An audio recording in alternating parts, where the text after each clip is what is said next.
we got to do some scenes with Andy. We did a little chemistry.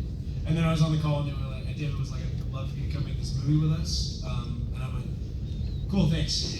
And cause I was like, you're lying. And then Andy was like, dude. And I freaked out. Was there, I mean, it sounds like you really got the material from that first read. Yeah, it's a great read. Like, I don't know if the script's out there in any capacity. I don't know if they released them, but like, you really get it when you read it. It's a great read. Because I want to talk a little bit with both of you about sort of expectations versus what it wound up being. Was there any part of you that as you read, you're like, holy shit, there's a lot of Corey Cunningham in this, like for Michael Myers. Yeah, I tried so hard not to think about that. Yeah, and like a reminder, like I sat on this job for almost a year and a half because I had auditioned a long time, and then COVID happened, and then I was shooting a TV show that I did. So the schedule, whatever, we pushed the movie, and so for a year and a half, I had time to simmer on it and sort of have conversations with David. And as you know, David's like the ultimate collaborator.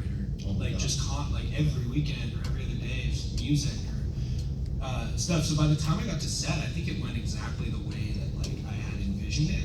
And it, like I said, reading the script, it really paints a picture, and having the same sort of movies in mind, I feel like, I feel like I knew what it was going to look like, maybe. Yeah. Which is a unique experience, because I would say it's probably the only job I've done that I got to set and was like, this prop looks exactly how I figured. Yeah, and being choked by Michael Myers feels exactly how I had imagined. That was crazy. Anyone who wants to know what that feels like, James is going to be at his table all weekend. That was like a UFC ring. And like literally that day, we were in there for like 3 days just shooting. Yeah. It felt like they just threw a camera on Michael's shoulder and we were just in there beating each other up, but you were winning. You know, the crazy thing is so we knew what was going on. I met Rohan at the